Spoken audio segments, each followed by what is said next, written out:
2020 atandise okutuwoomera oba 2021 tumwesunga n'amaanyi nnyo bwe njogera ku nti 2020 atandise otuwoomera nga 2021 naye asembedde ekyo kisooka okugira mu bwongo kalulu katandise otuwuuba era abamu ku beesimbyewo balina endowooza zaabwe ez'enjawulo eri ababeesimbyeko. Nanyumizaako emboozi ne Honorable Kato Lubwama owa Lubaga South.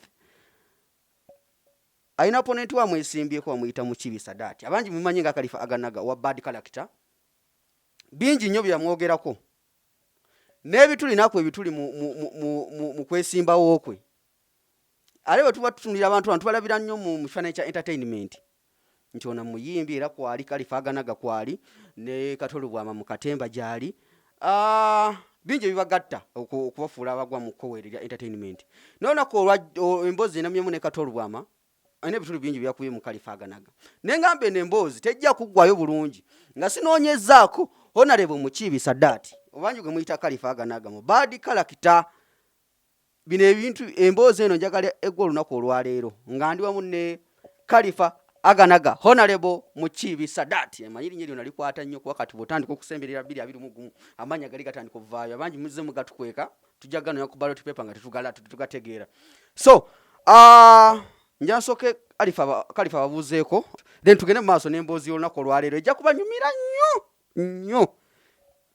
Yamana amanya n'eddoboozi bampita Mukibi Sadaati aka Khalifah Aganaga. Nsanyusa okubalaba banaye mbalamusiza nate yinze MP wammwe w'ekyasa kino omusajja azze okuteekawo enkyukakyuka muvubuka munnange ow'erubaga nze okubeera eddoboozi lyo twerwaneko tweggyeko abo abatutaddeko abatusibye mu kkomera twerwaneko tuve mu kkomera eryo kwegamba tufune freedom tufune obwenkanya kubanga tetulina mirimu bannyinaffe bafiira mu malwaliro nga bazaala ukitegeera enguudo mbi emyala obukyafu bungi nnyo ne MP ekyasinga nnyo era okwewaana nga ye bw'alina ssente. Alindako wano tutandikidde Khalifah Aganaga. Ndowooza walabyeko ku mboozi gye nakolako n'omukulu Kato Lubwama nga ayina ebibuuzo ebimu byanukula mu ngeri ey'enjawulo. Mu mboozi ya Kato Lubwama gye twanyumizaamu naye Honorable ekisookera ddala credentials. Ne credentials yasoose okundaga yagambye Khalifah Aganaga tosobola kwesimba ku bantu nga kukiikirira abantu nga tolina gwenga mu ngongo tolina ky'oyinza bbawa mu bufunze nti financially toli bulungi. Bwe tuba tutandikira awo Khalifah Aganaga onoosobola okukola campaigns zino ng'omukulu yagambye nti akasente kano pressure zijja kukuba amabanja gakutte. Muzeeka nsooke mujjukizeemu nti no yajja mu kalulu kano nga talina naye ssente yawangula olw'ebintu bye yateekawo oba ebisuubizo bye yasuubiza abantu nga bamazewo abantu baagala enkyukakyuka abantu ne bamwesiga tebaamugira nti oba yali mugagga era yali alina amabanja mangi nnyo kiri ekigundi kye kiri kithiyeta kye ekiri wali oba ku Namirembe awo road awo kyali bakibanja ebintu byonna nga babekasuka ebweru. So njagala munnyonnyole nti bino ebintu by'okukulembera abantu si bya ssente wabula bya kikwewaayo kuteekawo nkyukakyuka ebeera tebaddeewo nti si byakwekolerera nga nze nti nze byange biyamba Khalifah nga nze mbirina ne kati kino kiyamba bonna bavubuka bannanga batalina chance kubanga Khalifah abataasoma ate bo abatalina kitone kyennina okitegeera tebava mu famire engagga baliyo tebalina mirimu teri abafaako baana babonaabona batuuse n'okubeera nga kati batta bannaabwe. Ne Honorable yo kimu kyafaayo agamba nze nsula mu lusozi Mutundwe era nina amataka era nina ssente alina bangalo yegenda kuyamba eti abaana abayuuti bangi nnyo. Nze olaba nalwana mu kabowa muno n'ennwana okufuuka sita awo Bakato Lubwama bankubanga enkokola nga tugenda nayo ne batugoba utwamala ofuuka abakabi ne banyiiga bunyiizi. So kati nganze omwana akulidde kabowa nga ndaba engeri omuvubuka gy'abonaabonamu kubanga ebasinga bonna abaana tubeera mu ghetto emyala mingi endwadde zirumawo abaana bannyinaffe bafa obwana buli kaseera busiiba bulwala mu ghetto emyala mingi nnyo bw'otuuka e Kabowa kubanga Lubaga yenna abantu basinga okubeera abangi bonna babeera mu ghetto. Eno Lubaga waggulu n'eri Mutundwe amazzi tegabakosa ne yingira Ndeeba Kabowa yingira wano Kabuusu, genda awo mu Kyondo, Nalukolongo, Nateete, Busega, eyo n'olukubo olulaba, Geto njereere, mazzi meereere, myala mingi, baganda baffe banyina fensiri zisula zibaluma. Abavubuka bo bennyini embeera yennyini eyeggwanga, infrastructure development eya constituency tefiibibwako. Honorable Kato Lubwama yali mu kwewaana buki, laba amasomero, bw'otuuka mu ssomero nze linasomeramu Kitebi primary school okaaba amaziga, naye ng'ate edda abantu bawaananga amasomero aga gavumenti, okitegeera. So bwe ndaba nga Honorable ali mu kwewaana bwewaanyi, bw'otuuka tukyali ku infrastructure, genda ku malwaliro, amalwaliro endabika yaago mbi nnyo, abasawo tebasasulwa, ate n'amadagala temuli, ate n'amadagala olumu ge bataddemu abasawo bennyini bagabbye olwa corruption ennyingi, bazimbye obukiriniki bwabwe bali, nti osanga buli musawo almost oba nti akola ku ddwaliro oba Rubaga oba eddwaliro lya gavumenti alina ka clinic ebbali, bw'awandiika wali abantu abagamba kati wano nkuwadde eddagala, ne bw'atuuka okumuwandiikira eddagala genda oligule mu kiriniki eno, omuntu wa wansi abona. Honorable Kato Lubwama ebyo ebintu tabifuddeeko, ye atutte butwazi malalage bino si bya katemba, bino si bya buyimbi. Kyovola nti ffe ekitiibwa ky'obuyimbi twakyejjako nga baganda baffe babonaabona, ffe abalina omulanga music oba music ono abantu bangi nnyo mu nsi ez'enjawulo bamukozesezza okuteekawo enkyukakyuka, okuteekawo obwenkanya. So ffe twagala kozesa music ono oba okumanyikibwa kwaffe oba eddoboozi lino lye tulina okuteekawo obwenkanya, enkyukakyuka, okutegeeza gavumenti nti ebintu bwe bityo biruma abantu naye temubifaako. Tetugenda nga bayimbira buyimbiza abantu bo baddeyo mu ndwadde. Bwe twogera ku credentials ng'omuntu agamba njagala credentials za Khalifah Aganaga. Khalifah Aganaga omuntu yena agenda okukiika mu parliament aba n'ebisaanizo ebimukkiriza oba alina okutuukiriza ebimu ku bisaanizo ebituukirizibwa. Bw'otunuulira Honorable Kato Lubwama naawe ne wegeraageranya ku ye, kyanjawulo ki ky'olina ekyensusso ku Kato Lubwama? Ekyenjawulo ekisookerwako ekyensusso kye nina Honorable Kato Lubwama, ekisooka ebyo ebintu ebyokufuga abantu oba ebyokwesimbawo biba bya merit. Olina okuba nga olina ebipapula, olina okuba nga wasoma. Honorable Kato Lubwama teyasoma, nkiddamu Honorable Kato Lubwama teyasoma, era kati n'omusango gwe gukyali mu kkooti Ibra Buwembo gwe yamukola ki, era nange ngenda kuwandiika empapula ne balooya bange tuwandiikire akakiiko k'ebyokulonda batuwe ku mpapula za Honorable Kato Lubwama eza senior 6 ze yawaayo okufuuka MP. Honorable Kato Lubwama yayitawo buyisi mu lukujjukujju olw'okuba mukadde, olw'okuba bamuwa ekitiibwa. Nze ekipapula kyange lwaki musinga, I was one of the best students mu ggwanga, si mu ssomero lyange, nafuna BB 23. Era olaba general paper yiyo namufunamu 6. Okitegeera? History A, Economics A, Geography B ne Entrepreneurship B. Okitegeera? Mukibisa dati si byakulimba byeraga n'akafaananyi original. Okitegeera? Honorable Kato Lubwama atulage so credential esookera ddala buyigirize bwa muki kyoyagala okulaba ebiwandiiko we bite ebya Kato Lubwama, so si kutulaga byapa ebyo bintu byo biri personal, bajja nakuttira bwereere ng'otubuulira ebyobugagga byo. Okitegeera? Teri agala mmanya bya bugagga byo. Abantu baagala kulaba muntu, kubanga abantu baagala muntu agenda kukola kintu kyawamu kibayamba, nti togenda kufuka MP mbu bagenda kugaggawaza, mbu baagala otekeyo birowoozo byabwe. Naye agamba Khalifah Aganaga tanaba kwetuuka ye ng'omwana kyali muvubuka muto. Mu nsonga zino wammanga yagambye Khalifah Aganaga mu bino wammanga ye ng'omuntu akyalwanira okusasula esente ziyingira mu bivulu. Owulira? Zikubuze ziyingira mu kivulu. Onoosobola otya okwandolinga abantu b'ogenda okukiikirira nga tolina kuyingiza mu bivulu? Ekirala, Khalifah Aganaga okyali muto, tonaba kuyiga kunaaba. Honorable tetumanyi Khalifah Aganaga obulamu bunabukwasaganya atya ng'ekinabiro tagendayo. Ebigambo bya Honorable si byange obiwulidde. Kakati kinjagala mbuze Honorable Kato Lubwama asula wange, asiiba nange, okutegeera oba mukazi wange okutegeera mbu nno Khalifah tanaabi, obo bonna butiitiizi.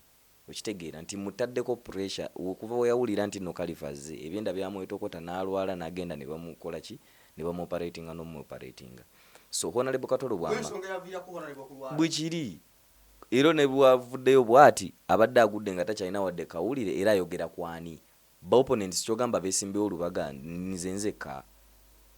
okitegeera naye kati nga y'omuntu omukulu owanga y'omukulembeze kyekyo lwaki ngenda mujjayo mu ntebe eyo nti tewaliwo nkolagana ye ng'omukulembeze naffe bakulembera bw'omusongamu kakagalo nti amuzeeyi wano okoze bubi ng'atandika kuvuma kuba kati nze ndi mulonzi we era namulonda akalulu kange nkalina yiye kalulu kange nkalina era ndi ku voters register okitegeera kuba nasanyuka ne nga muyimbi munnange ali mubuye agenda kututeeseza naye wabaleese n'amateeka g'abayimbi banyigiriza abayimbi wa tewali talina kyafuddeyo obula ye ali mu kwewaana buki so ne ngamba ekyekifo sigenda kireka tukifiirwe ffe ng'abayimbi omuyimbi omulala kakiddemu ono nga tannatuswaza Honorable Kato Lubwama njagala mugambe nti ebyo byonna ebyo byogamba simanyanga tonaaba tugambe tulabe nze nina office yange yine eri mu Lubaga okitegeera naye Honorable Kato Lubwama mukyamukwatira interview ku street nze naye leta interview gye yayogereddemu nti Khalifah tulabe nze naye ani ali smart okitegeera so Honorable Kato Lubwama ffe tukyali bavubuka nvuumuulo amaanyi tukyalina n'obwagazi tukyabulina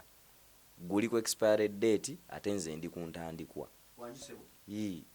era Honorable Kato Lubwama ali best before 2021 okitegeera so kyenjagala mbannyonnyole nti muzeeyi oyo era ebyo byonna byali mu kwogera mbu pressure simanyanga ebyo byonna birwadde byinzi nkyali muvubuka nga sitooka enkuba etya nkyali muvubuka nga pressure zinkuba zitya nkyali muvubuka mbuukabuuka nze okubuuka kwebuuka n'amala akubuuka enkyatubika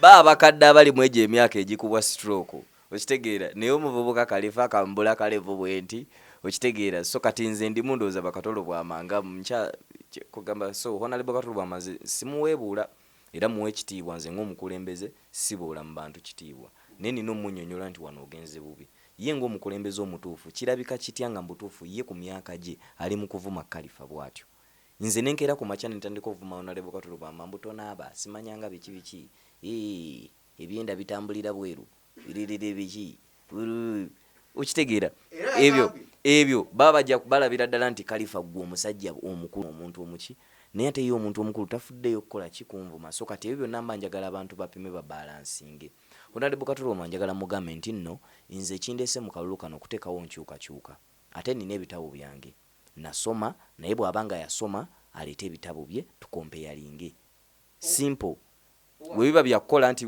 bad character studio yino njirina ye kikyalina kyakoledde industry eno studio yange evuddemu abayimbi bangi nnyo TV ki ye BBS TV ki muve mu kutulimbalimba akabonero nga wamala n'okavaako yagambye sinza kukolera kumpi naawe interview engatto ye bw'ogigiramu wano n'abatwetolanyi badduka buddusi engatto ye ewunya engatto yo girabirya ddi na ddi engatto yange yengatto esinga ebbeeyi yengatto esinga ebbeeyi mu industry eno era Honorable Kato Lubwama mugamba nti n'atandika okwepampalika kuzina engatto obusente bwe bwonna bwafuna abumalawo era njagala munnyonnyole kino nti nebyo bironi bye yafuna okwesimbawo ku bwemupi bimutadde ku buzibu okitegeera yajja n'agamba njagala kulyamu abantu tebaagala kulyamu bantu baagala bakolera so Honorable njagala munnyonnyola ekintu ekituufu nti akkirize ngenda mu challenginga mu kalulu kano oba ayogedde biki ngenda kubeera ku ballot paper mu challenging yabeere ne ssente zeera tukimanyi bw'onoogamba ebya ssente kyogamba Bobi Wine asinga Museveni ssente Bobi Wine atadde Museveni ku nninga asinga Museveni ssente oba amwenkana wadde kakkoota oli afugidde ssente okumala emyaka ameka okitegeera buli budget eyitawo yaja approving buli kimu sente zaki donation kwewola papa okitegeera sente za president's office n'awane babekulu obukadde 5 kule kathali nkuwadde ebina gundi abayimbi bawadde bilioni 10 yamusinga abantu tebaagala ezo sente zo bantu baagala nkyukakyuka kubanga bakimanyi ensi yaabwe engagga erina ebyobugagga oba erina ebintu ebisobola obbabeezaawo nga tebatunuulidde ggwe byabugagga byo byolina so balabanga ebyobugagga byabwe bwe bayinza okukozesa bonna obikozesa bubi engatte eyo gyolaba wansi awo omukulu yagyesibyeko nnyo n'agamba engatte eyo wogiyambirwemu naye akalulu ka 220 agenda tuwoomera nnyo wadda ngenda mugulirayo engatto bweti zirabika zimuluma bwenzambala zimuluma ekikulu yavudde Germany esuuti gyagenda olayiriramu Kato Lubwama yavudde Germany ng'alayira alakulayira ki okuwangula ki ebyo birooto alayika bye yaloota ng'ali mu ddwaliro ng'ali mu kkoma ebyo birooto omanyi bano mu firimu bakulaga nti omuntu simanyi baba ali mu kkoma asanga baganda be balabe ebirooto bye ne bamugamba ogenda bba owangudde obubonero bwokka bweraga nti Honorable Kato Lubwama, please step down. Ekisooka, your health conditions are not favorable kweno embeera. Ensonga eno njagala tugirambule bulungi, gimugambe mu luzungu bulungi, agiwulire bulungi oluzungu alutegeere. Honorable Kato Lubwama, your health condition is not favorable for you to be the right person to contest in these campaigns 2021. So my dear friend, my dear father, my dear relative, don't call him father. Era tuddewo yagambye tazaalangako omwana alinga Khalifah Aganaga era Honorable Kato Lubwama wabisiraani nnyo kyobola nti bamikwano bye bo bamuyitako, baabe mukibi bamuyitako, naye wabisiraani abantu tebamwagala, bantu babeera bamuvuma, ntasobola kubeera na mukisa guzaala muvubuka nga Khalifah. Nene bukera ku makya nga Kato Lubwama ye kitaawo yakuzadde nga oba musaayi gwe nga gwova mu lunyiri lwa Kato Lubwama okola otya omwegaana naawe? Nze simwegaana era nze nga munange ng'omwana era bwekibanga kizze nga Mukama Katonda bwakitegese, naye era nzireyo nenkaabanga nzekka ne ŋŋamba Mukama Katonda okinkoze era mbazadde bonna n'ompoono wagisebo era nange ntuukamu wali ne ŋŋamba naye Kato kale kiba kibi nnyo gamba kuba Katonda we yaba muzaddewo naye ŋŋenda ne ŋŋamba waayo bakale zinga nalinamu omulema okubeera ne muzeeyi nga Kato Lubwama, naye anyway naye muzadde agambe bavubuka be nti nno ye agambe bavubuka be bali bright bali handsome. Kati Honorable Kato Lubwama njagala otuleetere ku results zo ez'abatabani bo ne bazzukulu bo we mubaamu alina ekipapula ekinyirira ekinsinga. Nze nafuna 23 points. I was one of the best students mu ggwanga, mawulire gonna nayitamu bampita mu kibisa that Khalifah Aganaga. Naawe batabani bo boosuuta be wazaala sebo balite epapula byabwe. Lwaki agamba nti olinga ali ku bikukujju kitegeeza ki? Anti butiitiizi tomanyi nti nno obeera oyina onnafuya basooka ne bagamba Bobi Wine munyi wanjaga era biki kitegeera. So kati nga yenna omuntu wa mutiitiizi wiwe nabiraga butiitiizi kuba kati Khalifah katatenze kale ali ku bikukujju lwaki anjogerera kubanga yandibadde andekayo teri nayagala mmanya okitegeera ne the mere fact nti n'okunjogerako following yange genda mu recognizinga era saawa zino singa yayogedde ku bintu birala tewandimuwadde na kamera nnyo kyamaanyi naye olwokuba yayogedde ku Khalifah omulenzi w'amaanyi ne muwa amaanyi. Khalifah Aganaga, are you handsome? Handsome kitegeeza ki? Tujja kubuuza mukyala wange kubanga yatera obbiŋŋamba ebyo nti bebi oli wakabiso. Kati nga nze ng'omuntu nze nzikiriza Katonda kye yampa, sina kye neetaaga kweyongerako. Wulira, sina kye neetaaga kweyongerako ku ebyo Katonda bye yampa kubanga bye yampa mu butuufu binene nnyo, yampa ekitone ndi mu kugamba neemala. Tewali omuntu oba nali nnyimbe ne bagamba oba Khalifah singa oba okugulu kwe kwali kunene oba singa buli kimu kugamba kiri perfect ku music gwe nnyimba ku style yange. So nebaza Katonda okunkola bwenti.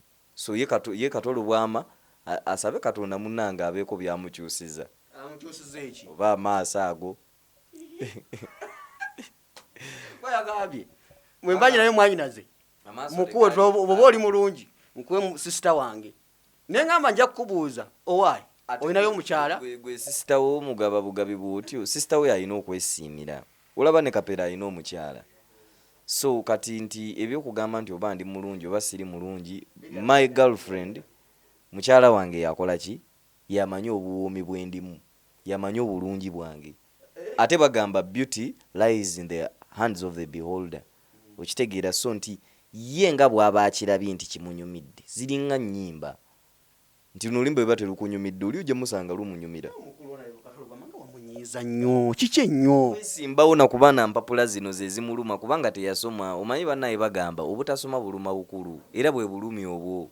Kati gwe weebuuza abeesimbiwo tuli bangi era gamba nze nsingamu obwavu okitegeera nenze abantu gwe basinga okwagala nze nina feva eyo saawa zino alaba ekintu nkitwalira ate nga nkitwalira ku bwereere ekisanja kyokka netumulinda 226 no abavubuka bagenda kulumwa nnyo kubanga abavubuka babonaabona baagala enkyukakyuka abavubuka tebalina mirimu abazadde abo abali myaka gye naye kennyini alina batabani be yakugambyeko omulimu gwe bakola tebalina mirimu yagambye nti ekisanja kimu yakagendayo bugenzi tasobola vaayo ekibadde kimuzzaayo byakoze atulambulire byakoze tinze nga Honorable Kato Lubwama nkoze kino wetuuka mu byobulamu nkoze kino ebyamasomero nkoze kino abavubuka nkoze kino abakyala nkoze kino enkulaakulana yaffe nkoze kino naye ayawula abantu avuma abantu so kati tewaliwo kyakoze kitugamba nti bannange kino kyatukoledde kale gwe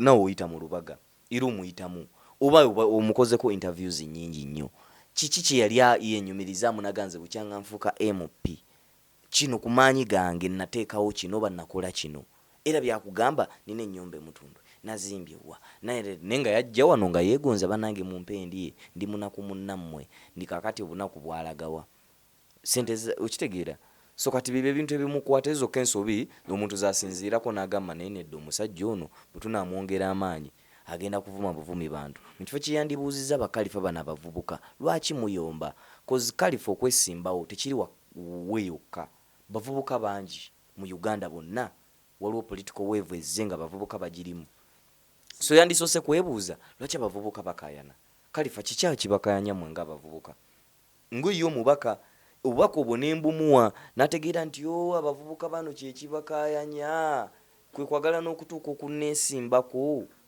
naye yembwa jagambe mukalifa ngenda kukuwa miliyoni 10 no ebyo sebo nyabo omuwendo gwange sigwa miliyoni 10 sebo Kalifa Aganaga soko jeko kunkofiira kuba mukulu yagambye nti enviiri zo ziringa ze basuddemu omuwemba kaviri kange kaako nze ni musajja wa style siringa ye nti nzera buli era zirimu muwemba agujjemu gwe yalimamu okitegeera so nti ebyo byonna kwekwasa na butiitiizi okitegeera nti Honorable Kato Lubwama alaba nga nazze buli kimu nkirina omanyi omuntu ajjanga buli kimu akirina weba nkyukakyuka nateekawo enkyukakyuka nkoze studio abavubuka wano bayimba bafuuse bemuzi naleta ne babakadde banne ba fresh daddy ne bafuuka abaakabi nga ye talina gwajjayo okitegeera so kati wano okawokawokka abakozi benninawo baana nti producer mubale okitegeera abakubi b'ebivuga babale driver okitegeera nkozesa ate ku myaka gyange emiki okitegeera kati singa ebintu bino mbikola nembirwamu okwenatukira ku myaka gya Kato Lubwama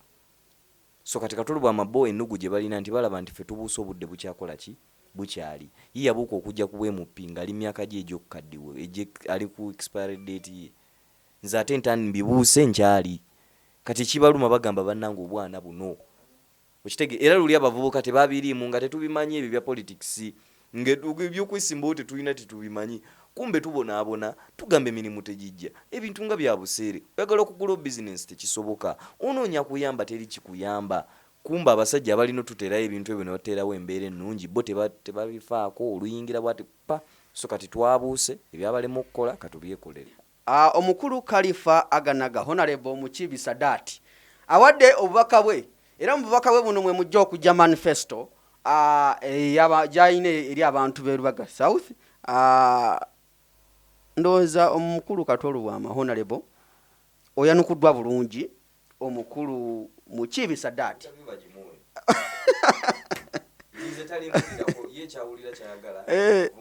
talimpulirako nti muvumye mbona Honorable Kato Lubwama oli kino muwe ekitiibwa kuba alinga era muzeeyi wange nti ekyokumugamba mbu taata sagala kumugamba mbu taata wange biological father no listen neffe wano mu Africa tukimanyi nti nno omwana aba wa ggwanga nti nno iffe wetwakulanga nti nze waliwo nalinzanyira mu kkubo nga nzanyira mu luguudo bwe nkasuka amayenje omusajja yayimiriza emmotoka n'anoga kibooko nankuba okitegeera n'ekintu ekyo namunyiigira naye munanga abaana babaggwanga kubanga maama wo ajja kutya ye tajja kukuba naye nga ate next time ogenda muleetera ebizibu ogenda kuba endabirwamu z'abantu bo bagenda kukutomera so kati ng'oli omuzadde n'akukwata ng'omwana we akuteekemu empisa eyo maama wo gy'atakutaddeemu so kati bwe mba muwe ekitiibwa nti olw'okuba ali mu myaka egy'omuntu eyandibadde nga taata wange andika oba byembaalamu ebyekiniga ng'ali myaka gyaba nti abe mukiibi kyova nti babe mukiibi bo tubawa ekitiibwa